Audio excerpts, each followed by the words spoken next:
I remember you guys. Yeah, I had the hat on the camera phone. Why didn't you try to introduce it? After school. You're asking us why we didn't try to introduce policy legislation during the fiscal session? Yeah, I mean It was a fiscal session. To allow you to do that, you guys could have filed a resolution and tried to.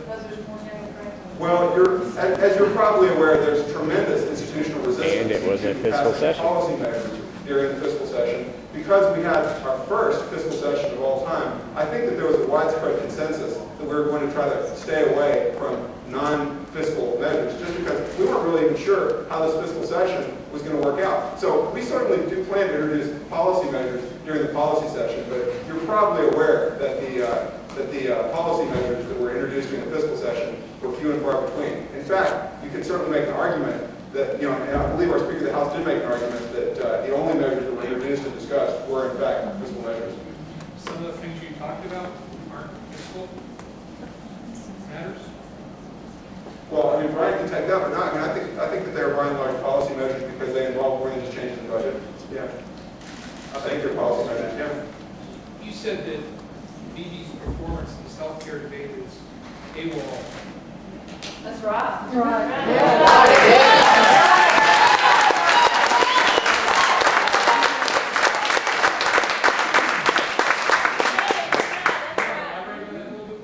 Sure. Michael, let me say, I represent District 91, which is Carroll County, just part of Boone County. And all reps think their district is the best district, but I have to say, mine is the most diverse. And I had somebody from what we call the other side of the river, Eureka, give me this joke, so I think I can use it. But Kings River divides Carroll County, and they say that's where Woodstock meets livestock. But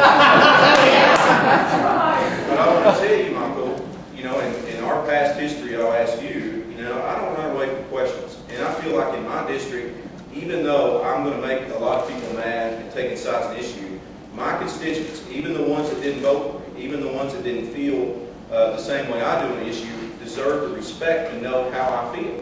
I mean, this issue was debated in Washington, D.C. We saw it how it played out with the backroom deals, the Kilmer kickbacks, everything that went on, okay? People wanted me to make a decision. I feel like they deserve the respect that I should give them an opinion. And to make the opinion on the bill sometime before this and say, I don't like the fact that it burdens states, but on the rest of the bill, I have no opinion on it. This is the biggest issue of our time. Even President Obama called it historical, and for the governor to backtrack and just worry about his political base, not making somebody mad, and not making decisions.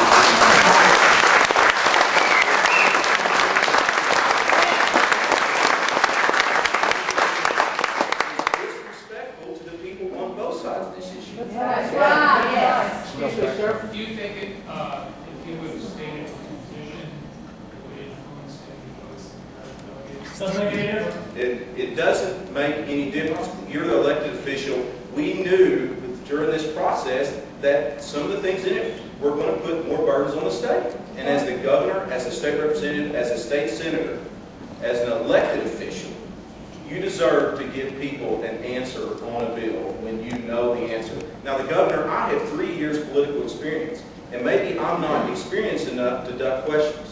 The governor has 30 plus years, thankfully, has 30 plus years. You want to tell me he didn't know his opinion on the bill? If he wants to, why don't he produce any written things of any correspondence that he had? Everything from my understanding, and correct me if I'm wrong, is that it's verbal. So let's see if he produces. And then right before the vote, when we knew the vote was coming, we knew the Democrats had the votes to make it pass, his only statement was to say that he was concerned. Sure. Excuse me, sir. One small question, and I'm really unclear about this because the most distinguished members of the Arkansas media really hasn't clarified this at all, and I've been kind of questioning, but this $100 to $200 million deficit that keeps being brought out, is this like just a one-time charge, or I mean, is it just from my understanding, and this is what Nancy Pelosi said, we had to pass the bill before we actually understood what happened. I mean, the media hadn't dwelt on this at all. Yeah, well, let's if we can keep questions directed to me. Okay, certainly, because that's, I mean, I figured you might be able to. You know, my understanding is that this is going to be a continuous yearly thing. And let's get back to the estimates that the government always makes Oh, yeah, it's and annual. how wrong they actually are, and this is just the beginning. Thank you, Governor. Governor Beebe called a special session this year. Yeah, and you know, when we talk about the burdens of states, look, this is the state legislature magazine that all state legislators get from out. And you know, we read in the news that states are going bankrupt and they're having budget deficit problems. Let me remind everybody, just 3 years ago, we had almost $1 billion surplus when Governor Beebe left. Folks, that's gone. We're down to now, the governor Don't cut raise back your the hand, just budget, ask. $200 million. Yes, Dan, Mr. Greenberg is safe. Question number 4 for that guy. Who is he? I think that when you're a leader of a state, I think you need to do more than express a concern. Yeah.